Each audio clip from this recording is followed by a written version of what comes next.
শশা এবং খেজুর একসাথে খেলে কি কি উপকার হয় জানলে আপনি অবাক হয়ে যাবেন।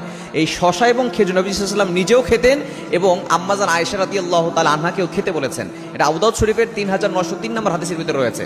আম্মাজান আয়েশা রাদিয়াল্লাহু তাআলা নিজেই বলেন, আমি অনেক হ্যাংলা পাতলা ছিলাম, আমার বয়স একেবারে অল্প ছিল এবং আমার শরীর একেবারেই হ্যাংলা পাতলা ছিল। আমি অনেক খাবার খেয়েছি কিন্তু কোনোভাবে আমার স্বাস্থ্য ভালো হয়নি। পরে নবীজি সাল্লাল্লাহু আলাইহি ওয়াসাল্লাম বলেছেন, তুমি শশা এবং খেজুর একসাথে খাও। তখন নবীজি সাল্লাল্লাহু আলাইহি ওয়াসাল্লামের কথা অনুযায়ী আম্মাজান আয়েশা রাদিয়াল্লাহু তাআলা আনহা তিনি শশা এবং খেজুর একসাথে খেয়েছেন। খাওয়ার ফলে আম্মাজান আয়েশা রাদিয়াল্লাহু তাআলা আনহা বলেন, আমার স্বাস্থ্য আগের থেকে অনেকটা পরিবর্তন হয়েছে, আগের থেকে অনেকটা ভালো হয়েছে। সুতরাং এক নাম্বার আপনার উপকার হবে যদি আপনি শশা এবং খেজুর এক খেতে পারেন। এক নাম্বার উপকার হচ্ছে আপনার স্বাস্থ্য ভালো হবে।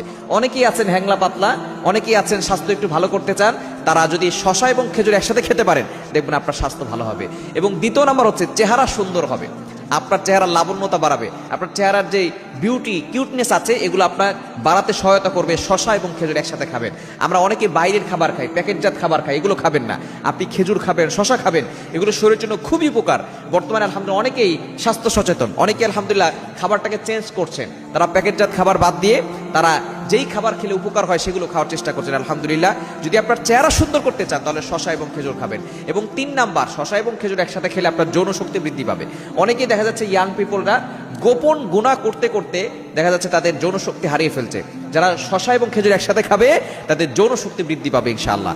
এবং 4 নাম্বার, তাদের বড় বড় রোগ থেকে আল্লাহ তাআলা হেফাজত করবেন। আমাদের অনেক বড় ধরনের রোগ হয় পেটের ভিতরে, কিন্তু